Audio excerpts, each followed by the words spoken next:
Oh guys, I'm so hungry today. Alors pas angry. You're hungry?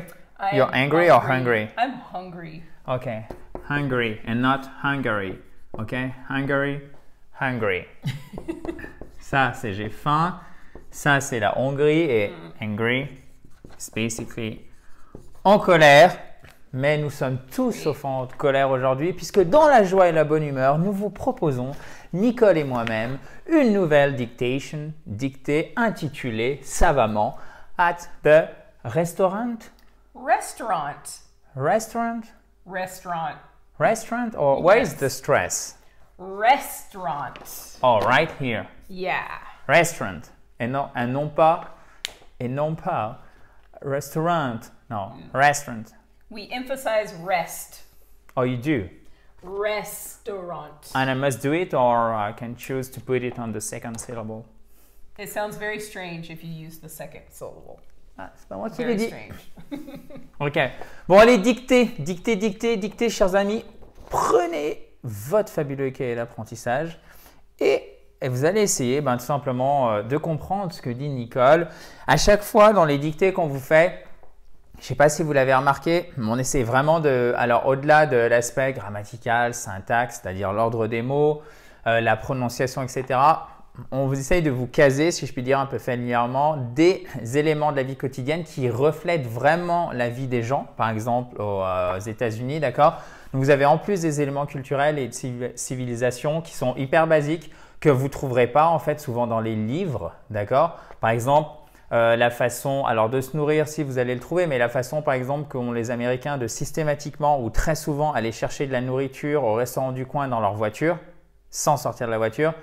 Alors, on va faire une dictée là-dessus prochainement. Ça, vous ne le trouverez pas forcément dans le livre. Et pourtant, c'est extrêmement courant, donc on vous en parle aussi. Donc on fait du tout en un. C'est Noël tous les jours sur cette fabuleuse chaîne YouTube à laquelle vous pouvez vous abonner en cliquant sur le red button which is down there. OK? Nicole, the floor is yours. Thank you very much. You're welcome. Bon, moi je vous laisse. Bye bye. At the restaurant. Going to the restaurant might be something you would do with family or friends. Slowly. Going to the restaurant might be something you would do with family or friends. In some restaurants, you have to wait to be seated, but at others, you can choose your seats. I will say it in parts.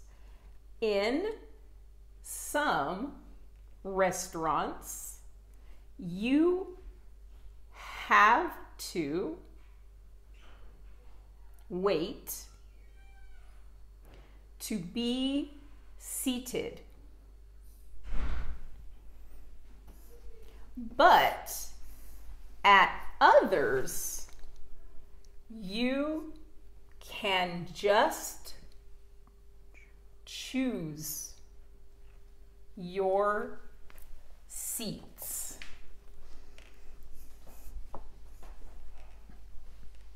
Once you've been seated, the waitress or waiter will give you a menu and serve you a drink. Once you've been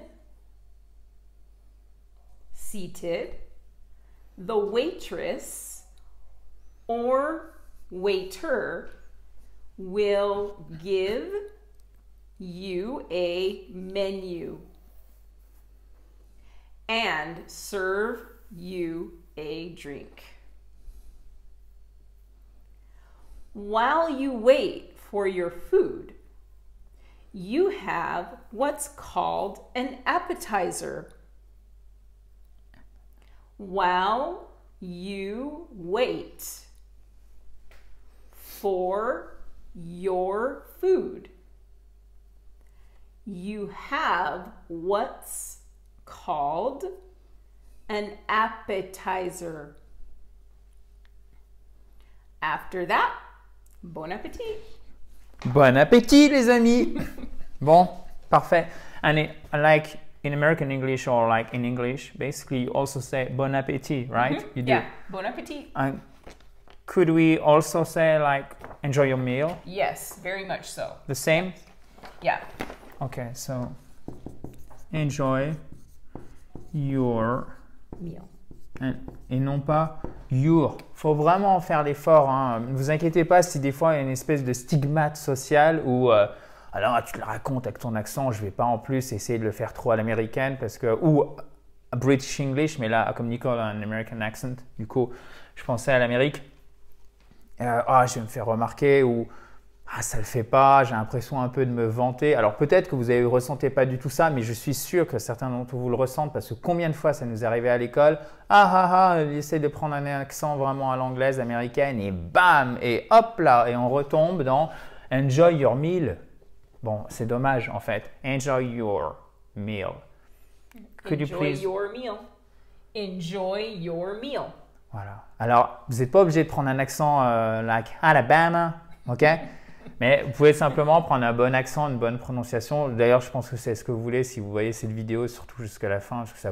Ça montre que vous êtes motivé. Et merci pour votre confiance et votre fidélité aussi. Mais vraiment, écoutez ces conseils. En tout cas, moi, je pense perso qu'ils sont bons. Après, c'est à vous à vous en saisir ou non. The choice is yours. Exactement. Exactly, yes. Allez. Bon, Nicole, je te propose qu'on se retrouve demain pour la correction de la dictation. Correction, dictation, accent tonique avant le shun, toujours. OK? Correction of dictation. Exactly. Exactly. J'espère que ça vous a plu. Surtout, j'espère et je pense que ça vous est utile. On voit la correction demain dans la joie et la bonne humeur, bien évidemment. Si vous ne l'avez toujours pas fait, téléchargez votre kit complet pour vous mettre ou pour vous remettre à l'anglais. Vous cliquez sur le i en haut à droite ou sur le lien qui est juste en dessous. D'ailleurs, vous avez une section commentaires. Si vous voulez commenter, poser des questions, n'hésitez surtout pas. Par contre, on ne vous donnera pas de réponse sur ce qui a été fait aujourd'hui dans la dictée, puisqu'on va voir ça demain. Et abonnez-vous à cette fabuleuse chaîne YouTube sur laquelle il suffit de cliquer sur le bouton en bas à droite. À demain, chers amis, dans la joie et la bonne humeur. Bye bye! Bye!